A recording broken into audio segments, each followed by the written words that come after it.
see the world through other people's eyes. Now, empathy is a quality of character that can change the world. Hi, it's Edwin Rutsch from the Center for Building a Culture of Empathy, and today I'm here with Lynn Johnson, who is co-founder of Glitter and Raz. Thank you for joining me for this discussion on empathy. Thank you. This is exciting. Yeah, I came across your work. You'd done some slideshows and had done a bit on the topic of empathy and compassion. And I guess what it is you teach arts to children. Is that right? Maybe you could tell me a little bit about the work that you do. Sure. So at Glitter and Raz, we teach social emotional skills to kids through theater and expressive arts. And in addition to the work we do with kids, we also kind of work with the adults who love them. So we do some parent workshops as well, and we do professional development workshops for teachers and youth work professionals who are also working with kids around similar topics.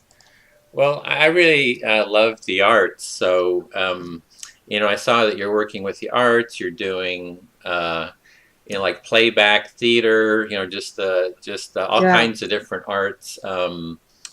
I see, community conversations, martial arts, theater of the oppressed, playback theater, and even restorative justice is. Yeah. So, gosh, we do. We're influenced by so many different kinds of art forms, which is really exciting. I feel like I've co-founded the company Glitter and Raz along with my partner Allison Kenny, and both of us are theater people. So we both grew up doing theater and acting and directing and I started teaching theater pretty early on in my life. I started teaching theater when I was still a kid, basically. I was like 18 years old when I got my first teaching job.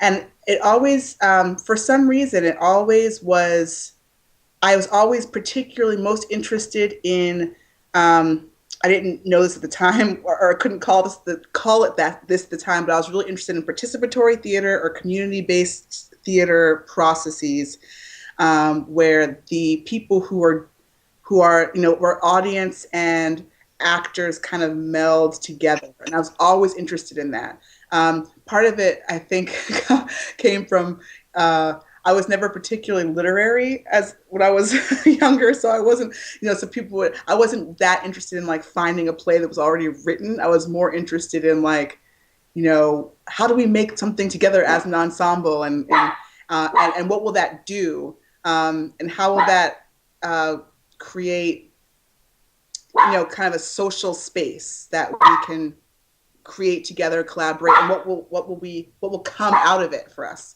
So I was always doing that, and so I just have continued to do that. And what Glitter and Raz, we make plays with the kids, so as early as 4 years old, all the way through right now 10 years old, but we're looking to go a little bit higher now that the kids we've been working with are growing up. We're going to be getting older with them. The kids create and perform their own plays around social emotional themes, so around themes such as generosity and gratitude, and even standing up, confronting bullying, all kinds of things, and the plays are around those topics, and the kids create those plays themselves. So of course, all the great theater forms that came before us, like Theater of the Oppressed or like playback theater, are really influential into how we facilitate those processes with the kids. Yeah. So, I saw that there was a slideshow you had on empathy and compassion. How did you get interested in that as a topic, and what have you done along those lines? Well, about 3 or 4 years ago, I discovered the Greater Good Science Center in Berkeley. I'm sure you're familiar with their work. And I'm a kind of a follower, fan of Dr. Christine Carter, and her work and her book Raising Happiness. And so it was when she was kind of leading that organization. I went to a seminar and got an opportunity to see. I think I saw Paul Ekman do a speech about his work with the Dalai Lama, and at that time, as a business person, I was thinking, I was trying to think about like what my greater purpose was, like as a person and as a business, like what problem are we trying to solve was the question I asked myself. And after seeing Paul Ekman's speech about the Dalai Lama and Dalai Lama talking about, basically, I'm not sure he said it this way, but this is how I say it, that our compassion deficit is the biggest problem. That's my rewording of it. Right. I can say. And so I just had a eureka moment where I was like, oh, this is what I'm doing. This is what problem I'm trying to solve. So to me, I feel like everything that I'm doing is connected to that. So so the slideshow that you saw was actually some of the work that I do with adults. It came out of this work that I was doing with youth work providers down in the like Silicon Valley area, like Redwood City. And these are all people who are working with kids and families. And they were really interested in working with me around some youth development stuff, but also around what they were calling cultural competency. And I started to meet with them to unpack what that meant. Like, what do they really want? And so I had a couple of conversations. I did a couple of community conversations. Can you still hear me? Yeah, I hear you. It's a little frisky, but yeah, add some ambiance. So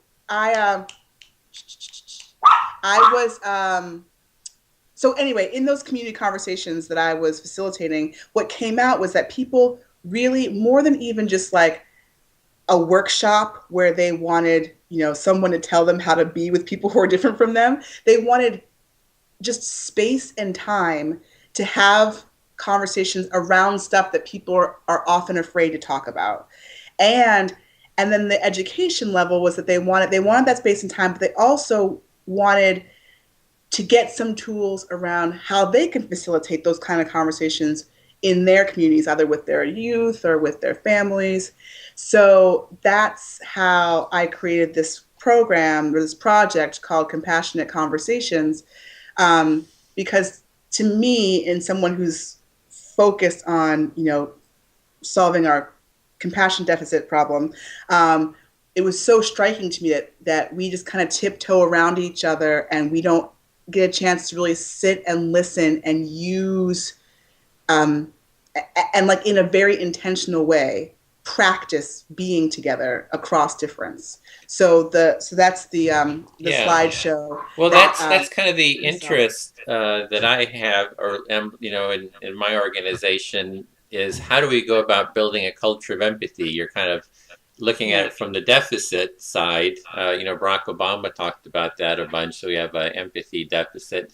How do we go about creating a culture of empathy? Kind of consciously, raise the value of empathy in society. I am getting a little bit of an echo. I don't know if you could maybe put on those earphones that you were mentioning. It's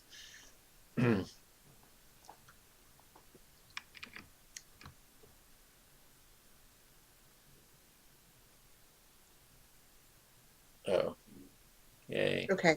Great, thanks. So,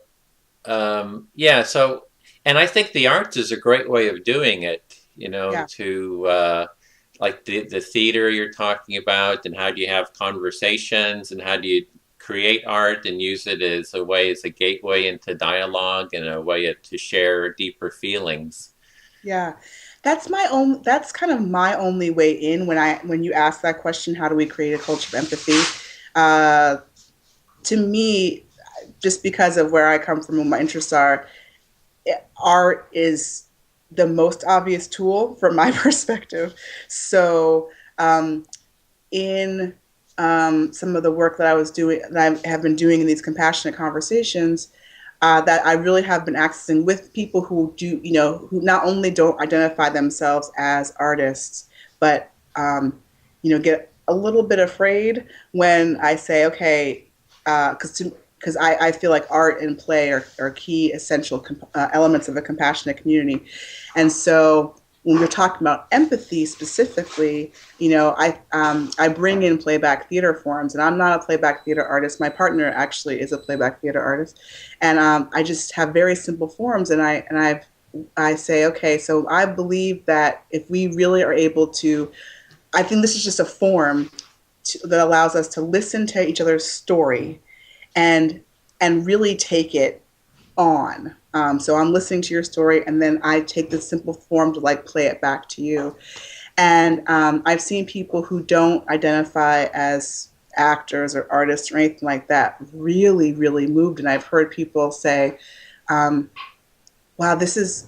I had a woman in a session say, "This is." I never really understood how to define empathy before, and now I feel like I can define it as healing. Mm. I was like, yeah, that's exactly right. And how we underestimate just the simple act of here's my story and you're hearing it in a way that really connects to the humanity in me and in you, and how that's to me the first essential foundational step of healing from all of our traumas or deficits or whatever, Mm-hmm. is to start with that empathetic place. And there's so many little pockets of artists who are doing that all over the place. Yeah. Well, one way I'm starting to start these conversations with is a metaphor of empathy, because it's kind of visual, Mm, and often there's a metaphor of empathy is seen as standing in someone else's shoes or looking through someone else's eyes. yeah. So I'm wondering if you had a metaphor of empathy, not using one of those standard metaphors, what would your metaphor be? What would empathy be like? Hmm. Well, this is not mine, so I'll give credit where credit's due. But the first thing that comes up is there's a really fantastic theater artist named Michael Road, who is out of Portland. He's a professor at Northwestern in Chicago now, and I took a workshop with him, and he talked about window and mirror moments, and he uses those two images as a way of entering into someone's story and someone's situation. So you can, as we're kind of having an interaction, I'm specifically looking for those moments where I am looking in a mirror. You're telling your story, and I'm like, yes, I know exactly what you're talking about. The exact same thing happened to me. And window moments where I'm looking through the window and maybe don't exactly understand what you went through, because it's not exactly what I went through, but it's being able to see through and see to the heart of your story in a way that that connects to me. So that window and mirror is the first thing that comes to my head. Well, how about the opposite of empathy? Do you have some kind of a metaphor for what the opposite of empathy would look like? Um, yeah, that's a good question. I think that again, this is something else I read somewhere, and I can't give credit 'cause I can't remember where I read it. But I read somewhere the opposite of empathy is cruelty,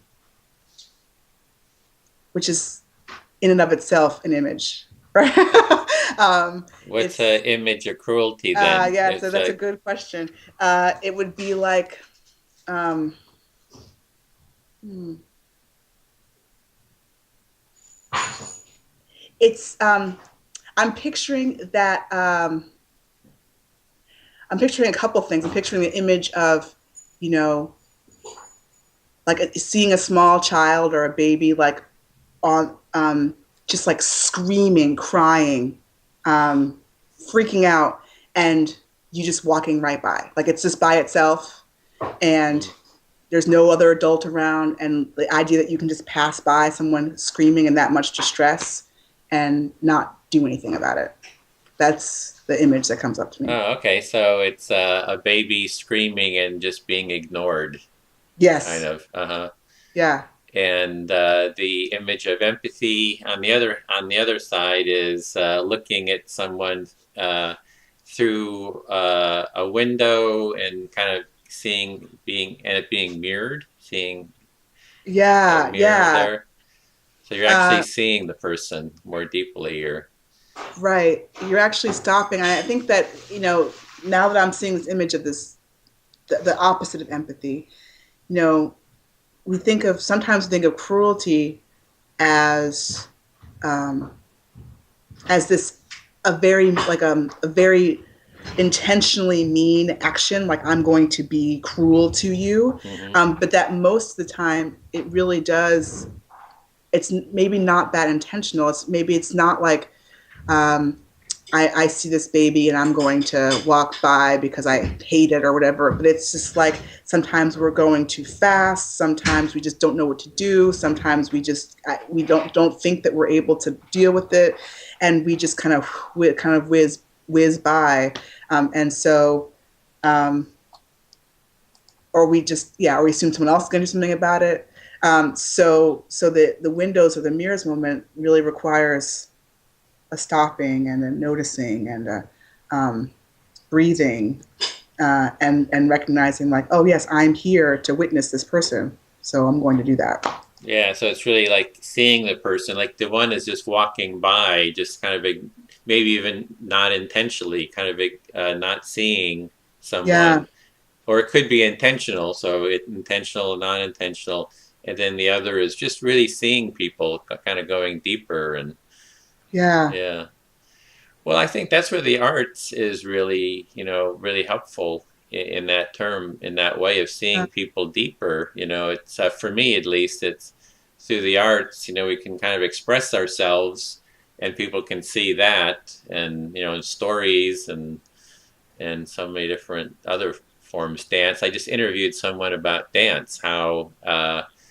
empathy works in dance. So I'm really interested in this whole area of the arts, how we can use it more to foster empathy. yeah. I think I'm interested to know: do you participate personally in arts stuff?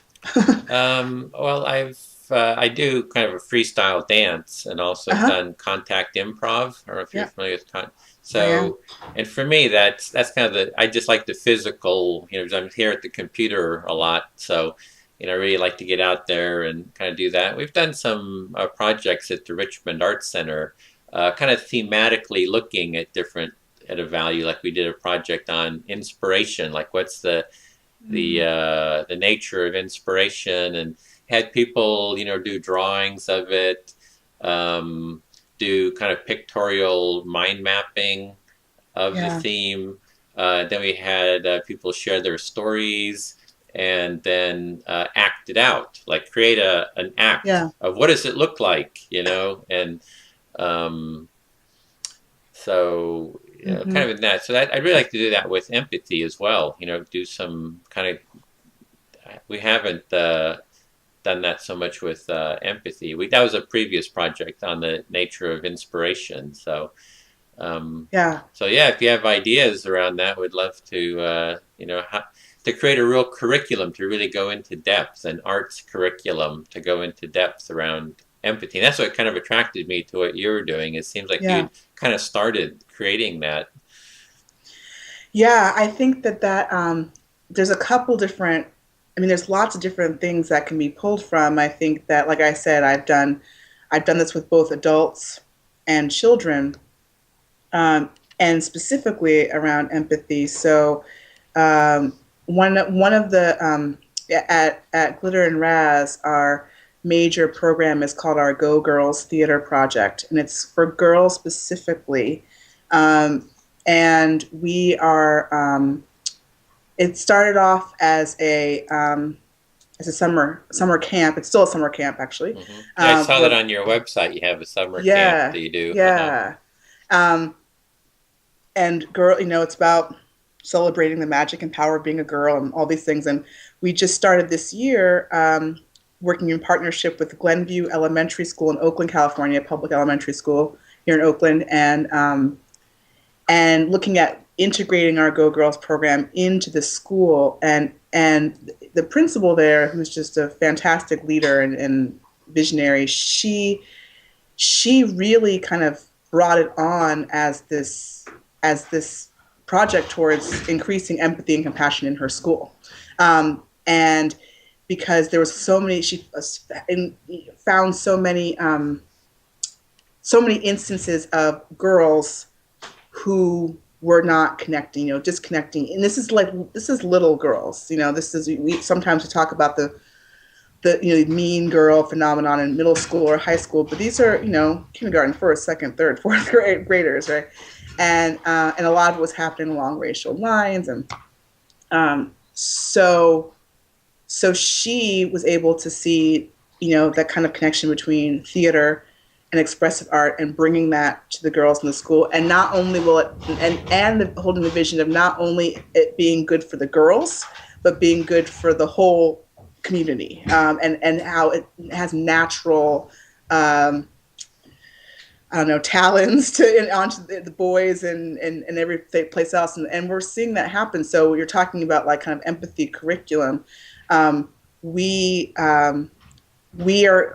see ourselves as like just kind of going out there. That's why I loved your website. I love that you're just out there finding all the things that are happening and all the things that are working. And very eclectic. I think. Yeah. It's not just one way of doing things, but kind of bringing everything together. And I saw that with your arts too. You bring in all these different modalities and kind of mix them all together. Yeah, because I feel like what me and my partner Allison and the people who work for us, what we're really good at is like, we're good at the process. We're good at, bringing people into a space to intentionally look at something and in a way they're going to be inspired to change. But there's all these folks out there that have great curriculum. So, for example, we have there's an organization called Kid Power. Do you know Kid Power International? No. They do some fantastic. They're based in Santa Cruz. There's somebody maybe that you should talk to. And they do they call it people safety skills for kids and teens and adults. And they're and they also do physical safety skills, but their people safety skills is really, really exciting because it teaches children how to really stand up for themselves, but in a way that's not, like you were saying earlier, it's not a deficit-based model. It's not about sometimes we hear stuff around anti-bullying, like get rid of bullying, as opposed to creating a safe environment for all of us to feel seen and valued and all those things. And so they have really clear skills around that. They have great workshops. But they're not arts folks, and so we have a connection with them, and they like that in our programs we are inspired by their curriculum, but then the kids have an opportunity to really practice the skills through the process of making a script about it. So you'll see a Go Girls play where it'll have the language that they write in their books, when this happens, say this, when this happens, say, and all that stuff that's hard to practice.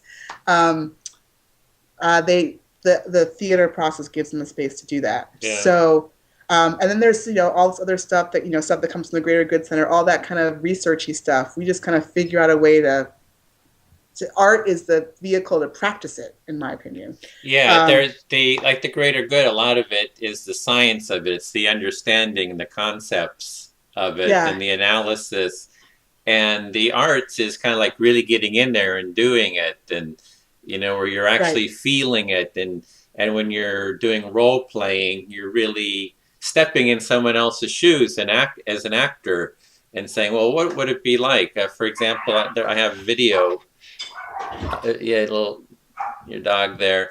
And I have video of Meryl Streep talking about, acting is empathy is like the core of what I do in acting.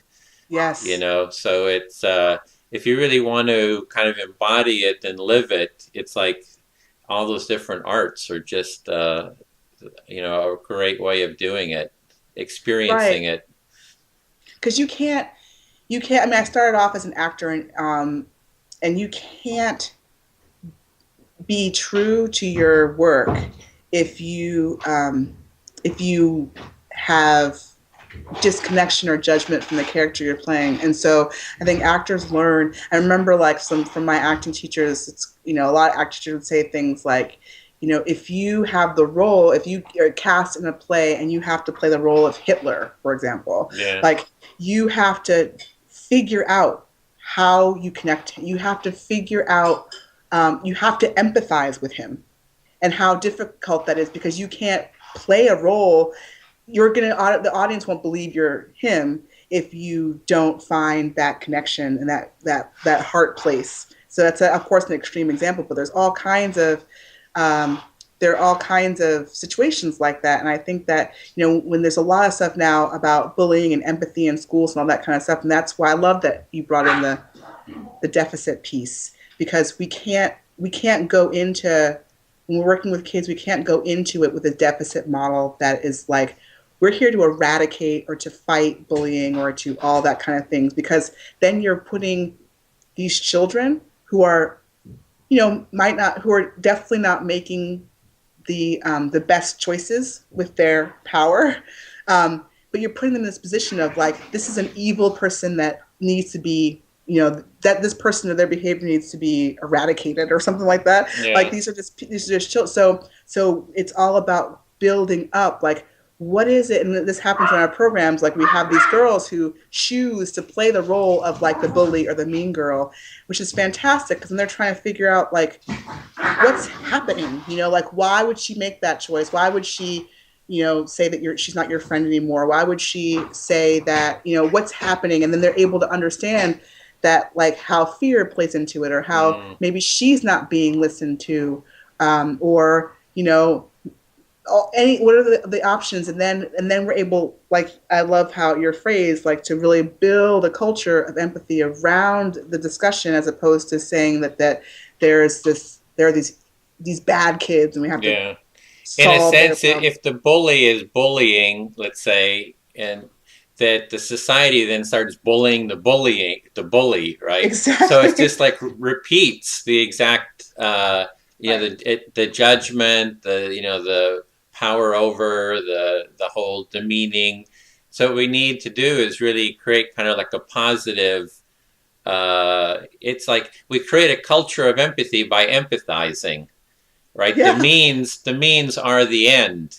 Right. So in that sense, if there's someone who's bullying, you want to empathize with them as well as the person that's kind of being harmed or feels, you know, intimidated, to empathize with all sides and get them to everyone to kind of support empathy. And that's kind of what I'm kind of working on, is to have that conscious value, so it becomes a societal value that we say, you know, empathy is something that we really value in society. We want to, you know, consciously promote it and encourage it and create the social structures that, I mean, as well as the internal ones, but the external ones that support it. So I kind of see, you know, programs like what you're doing is creating a real environment for being very supportive of empathy and compassion.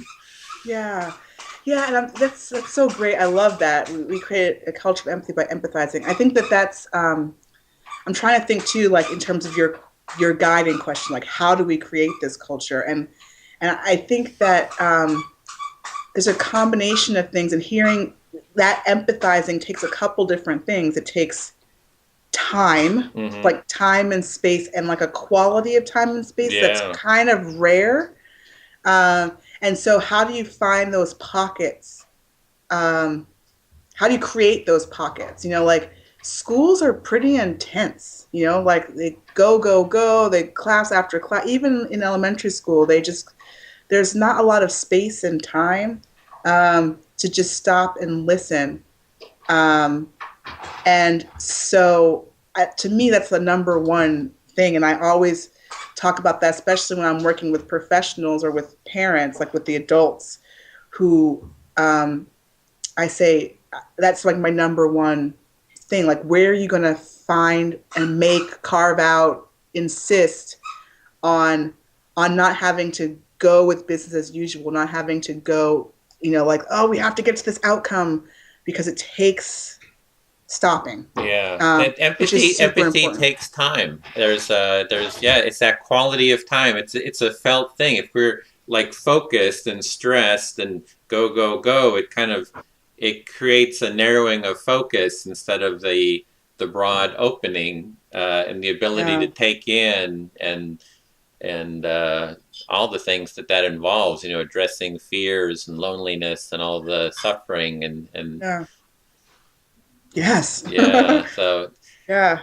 Uh, And that's a big thing. I mean, people want that more than anything. And I think that that's, how and how to create that culture of empathy. It's like, my second question would be, how do you make that time? How do we convince people to slow down? Because every time I've seen it happen, it's like a big light bulb eureka moment where people are like, well, oh wow, I guess I could start a staff meeting with a simple check-in question, as opposed to having to start and go through and I'm like, right, like when do we stop making excuses for, oh, we're so busy, there's so much to do? Because yeah. that's really destroying our connection to each other. I Yeah. mean, that more than everyone wants to blame media or like social media or the internet for the disconnection, but I don't think that's true. I mean this is just a tool. I mean, and right now we're using it as a tool to connect. So you can use it as a tool to disconnect, sure, but it's really valuing your time in that way. Yeah. Well, for me, it's like, what is this? What is the cultural value? Mm, If the culture values, competition and winning, and yeah. that's what everything is, and those sort of, self whatever, versus connection. So the society can have a conscious decision, say, hey, this is an important value, and we're going to make time for it. And we're going to have a systematic, I'm kind of envisioning a systematic curriculum throughout the school, from preschool all the way through high school, that and incorporates empathy as a foundational value, and incorporating such things. I saw you'd mentioned restorative justice, for conflict resolution is, empathy is like foundational for that. Yes, completely. Yeah, and I actually don't. I'm still learning a lot about restorative justice. I don't. I'm excited about it. I was introduced to it a number of years ago, but don't know of it that well. But it's like right on board with everything I'm doing. So, and it's a big part of the school I'm working in right now. So are you going to be continuing on the theme of empathy and compassion? Is this like an ongoing project, or how Yeah, do I you? mean, it's yes, it's my when I kind of define my work, and people are like, "What is it that you do?" For the most part, I answer that uh, everything I do is all about igniting compassion and connection through creative play. So um, I will always and forever be doing this. That's Mm-hmm. always my theme. Um, and and the our Go Girls project is always about it's always about uh, kind of the key social and emotional skills that girls need to be happy, healthy, and thriving. And empathy is always a super, because to me, as you saw in my slideshow, to me, Mm-hmm. like I'm all working towards compassionate communities, which I define as an interconnected group of people who care for the well-being of each other, and that empathy is one of the key essential elements of that. So that's always what I'm trying to do, and the other essential elements I'm also teaching, along with gratitude and altruism and all those things. So so to me, yes, it's an ongoing project, like you, in trying to make it happen. I will never do something different. Yeah, this is a life's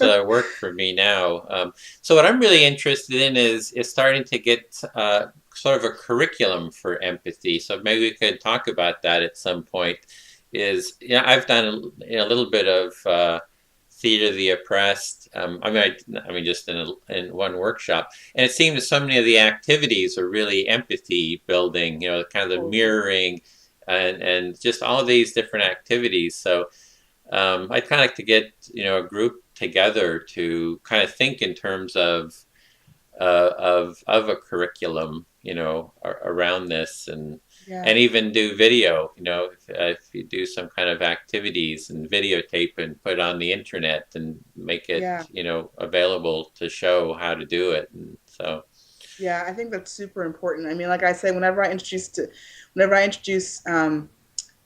activities to people, it's amazing. Like have a practice, like an embodied practice, like you were talking about, but so many people don't. And Theater of the Oppressed is so great for that. When people are like, oh gosh, and especially when we're talking about like really getting to compassion and really crossing bridges or crossing borders or whatever theoretically, it's very we're so used to sitting down and talking, and people shut down a little bit because it's like people approach like very serious topics in very serious ways, and I'm like, no, like that seems kind of the opposite of what should be happening. Like in order for us to really get into that serious place, like we have to breathe, our hearts have to open, and that just like that needs some sort of movement or play, and so Theater of the Oppressed really gets straight to the heart of that. Yeah, well, that's the direction I want to go. I'm kind of starting with these dialogues because they're kind of easy and kind of making connections. Yeah. But I think really the direction I want to go is kind of more in the arts, more in the creativity, more in the embodied kind of work. So that's what kind of excited me about seeing you. Plus that you're local here in Oakland. So I know we could talk in person one day. Yeah, maybe we'll get together and do a workshop or something. An empathy, something. I don't know. Where do you have a vision for your curriculum, like where you would want it to live and grow and be?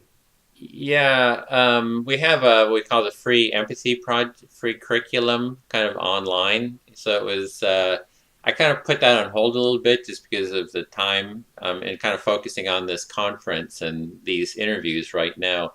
But it's to take what's already out there on the internet and kind of organize it, but to make it a very experiential too. So it's doing empathic listening. Type of, but then activities, and then kind of deeper into the arts. I mean the like theater, right? That I saw. One like in it, what we did is we had like a opening. Everybody would kind of act something, right? And then everybody in the group kind of mirrors them, which is really about heightening that sense of mirroring. And how do you even, well, I have a definition of empathy. I'll go into self-empathy, which is just mindfulness, self-awareness, and then which is sensing what's in your body. And there's so much of the acting is all about that, right? It's like, feel who you are, what's going on, melt those qualities of rigidity, the things that are blocking you from seeing others because you're so wound up, kind of deepening the mirroring. You can then the next step is kind of mirrored empathy through mirror neurons. As you're shaking your head, I can feel that through mirror neurons. And then kind of that perspective taking or the imaginative empathy where you can take on the role of someone. And then empathic action. How do we kind of work together to create a new transformed, reality? Or great. So is that on your website? Those steps? It's under the definition of empathy. So I have that as the basic framework, and then each of those actually ties in with science. I want to tie in the science as well as the experiential. And the experiential is all about the arts. It's like, how do you tie in when we talk about the part about mirror neurons, mirrored empathy? What are all the activities we can use to actually do it? So that one, you understand what's happening, but the other is you actually do it, and Yeah. and the acting, how is that related to perspective taking and imaginative empathy? And so so anyway, that's just some ideas, and would love to Right. kind of stay in contact. And I don't know if in actually maybe we can get a group together here in Oakland or something, East Bay. Yeah, that would be great. I think that I mean I do believe that there is a lot of there's so much science and what we know about the brain and how we connect and all these things, and all that stuff is coming out, and there are few, which is fantastic, and there are fewer at least intentional ways to practice Mm, that, to put that yeah. into practice. And so I think that would be fantastic to have that Yeah. happening. Yeah, really Yeah, the embodiment of it, because I think even in society, at least in the United States, there's a sense if we analyze it enough, it will solve the problem. And right, right. it's really, I think if we empathize enough, and do all those things you're talking about, taking on someone else's, that interaction, those connections, that's really going to be the driving force. Yeah, and I wonder what you think about this. The other, I was talking to, I work with a lot of teaching artists, people who are artists and also teaching. And, you know, artists and teaching artists and folks like us are kind of often in a place where we feel undervalued in the society, like you said, in a society where we kind of, if we value competition versus connection, it's hard when you have certain skills or certain interests to feel valued. Um, and I believe that we, need to kind of stop that story. Well, we need to put that story away, Absolutely. Yeah. and that the and because it seems there's so many messages from different kinds of people, different fields, whether it's like education or if it's politics or business or all kinds of people are looking for what you're talking about. They're looking for the skills that we have, and I think that it's important to. I just think it's an important time to look at that. I'm also a business person, so a small business person. So I'm also like, I think a lot about value, and you know, I and I I think it's an exciting time because I think that uh, I'm interested in like how to this might sound crass, but like how to monetize like empathy practice, and Yeah. not just because not for the sake of making money, but for the sake of showing its value in society. Like for the, you know Yeah. what I'm saying? Like and showing that people really desperately need what we have. And so it's a very rough thought, but I'm wondering No, what you think I about really hear it. that. I hear it very clearly because there's the first part is that the professions, the fields that have a high level of empathy, teaching, the arts, healthcare, these are Right. professions, they tend to be demeaned within society. So then the Right. second part is if we want a culture of empathy, it means the society has to pay people to have a life working on this value. And that was, I'm doing Yes. this conference on how we can build a culture of empathy, and these interviews are kind of like a first part of it, doing. And one of the sections is how can we finance an empathy movement? How do Mm, we be sure that people like yourself and myself and others who value empathy, that we can do this full time and make a living, at it, because, we need to survive. And I see that across the board of all the people I know in this field. They're all kind of like struggling because the society is kind of structured in a way to kind of say, oh, you're into empathy, well, just give it away for free then, kind of right. Right. and it's Right. like it's not so. And how do we do that? So that's some real dialogue we need about that. And I see it as the way to do that is to create a movement for empathy, so that we actually get, economic and political, I guess power or whatever, that people go into the political structure saying we need empathy, and I'm here to promote empathy and restructure our system so that it supports empathy. That's cool. I one thing, your picture is kind of breaking up Oh, for me. I'm recording. It's working here, so it's just Okay, it great. won't affect the actual recording because I record off of a different camera. Okay, good. Um, and I it made me think about just kind of all the things, all the professions or activities that are really valued currently in our society. And I started thinking about professional sports, which is, based on competition. But it's also fun and exciting. And I was thinking about just now, like, if there was some way to, like, what would be the equivalent of a professional sports league in an empathetic society? Yeah. What would be I have no idea. I don't know the answer, but I'm interested in the question. Like, if we all were rooting for our team, but that team was somehow connecting to somebody else, like, what would that be? And it wouldn't be so masculine per se, but I don't know. Anyway, Yeah, I'm no, that's interested. great. Those are great questions. I love those questions because that's kind of the creative questions we need to be asking. I Yeah. see. It's like, how do we do that? And I'm kind of wondering about that too. My first idea around that would be is we need to. It could be about. Um, well, I've heard a definition of peace that I love from it's kind of by one of these founders of the peace and conflict studies, Johann Galtung. He says peace is resolving conflict with empathy, nonviolence, and creativity, and it's a never-ending process. Yes. Uh-huh. That's So lovely. yeah, so somehow it's not a competition where I fight against you. It's about overcoming a conflict, right? It's like Yeah.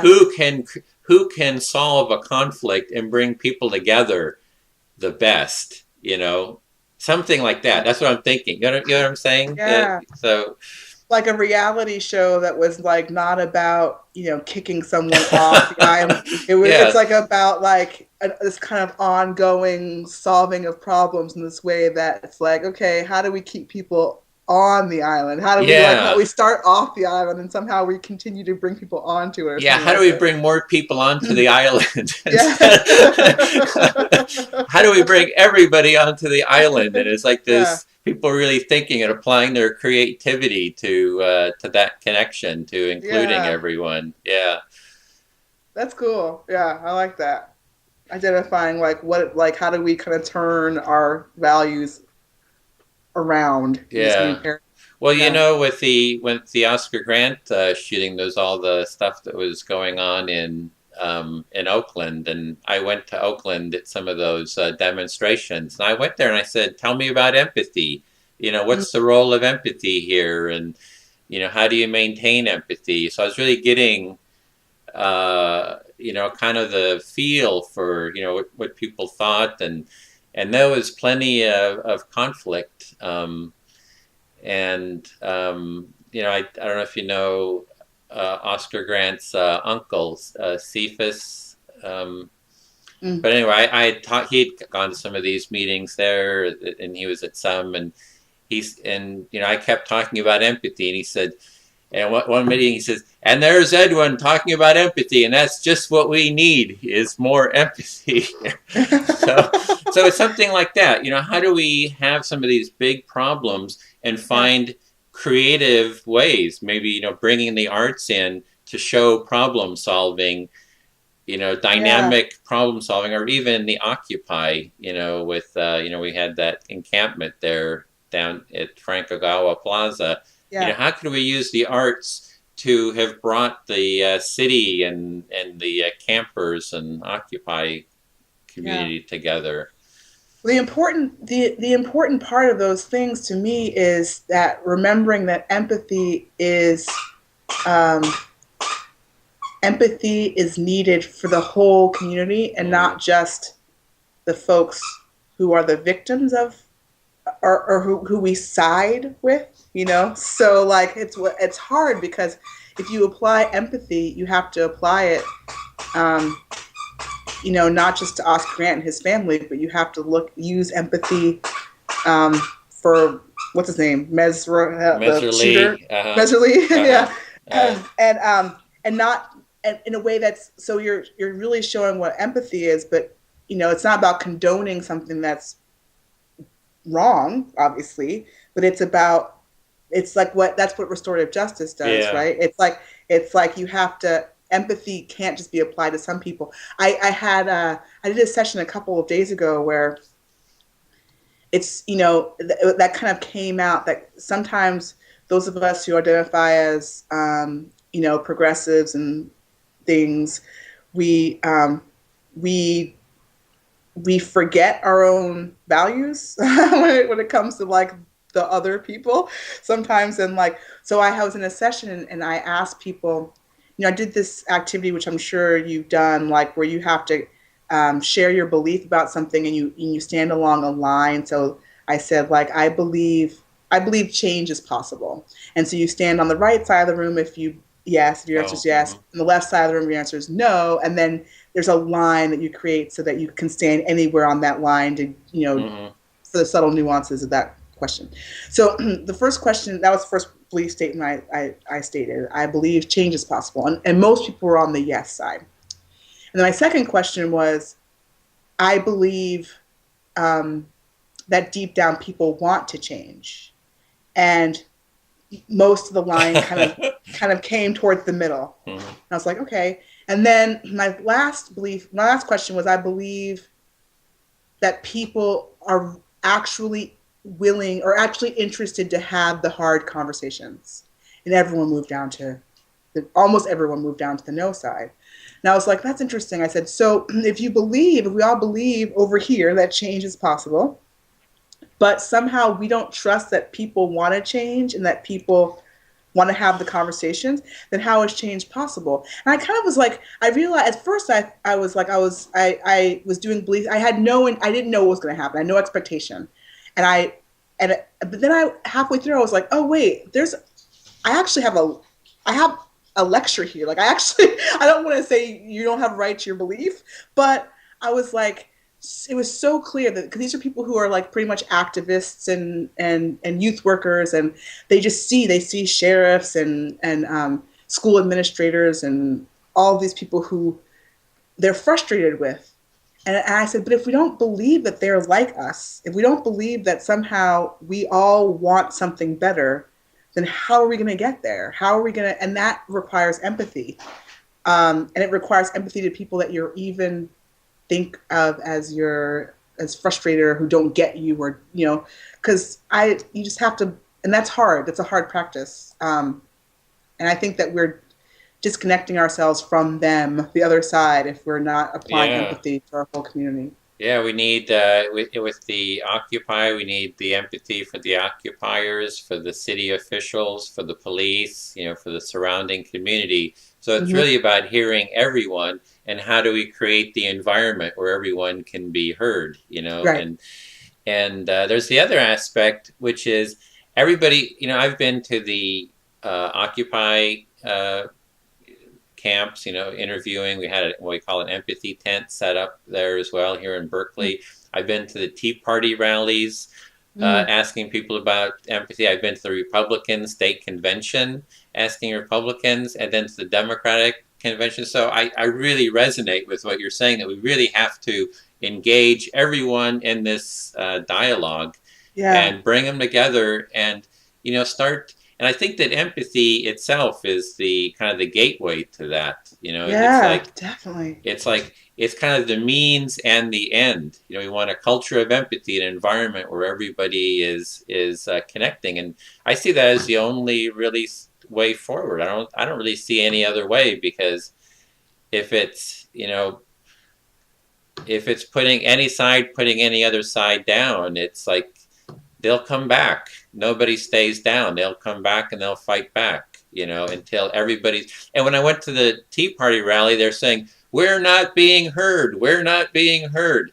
And I went to the Occupy movement. We're not being heard. Right. We're not being heard. Yeah. So it's like everybody wants to be heard. Nobody feels that they're heard. Yes. So it's sad. Because no it's one's painful. heard. Yeah, It's true. yeah. That's really fascinating. Were there other? Did you hear other similarities between like these people who think they're so different from each other? Similarities. I mean, it was pain. I mean, it's like. Mm. Everybody feels they're not heard. Everybody's in pain. And there seems to be a lot of frustration and anxiety and fear, on kind of everywhere. So,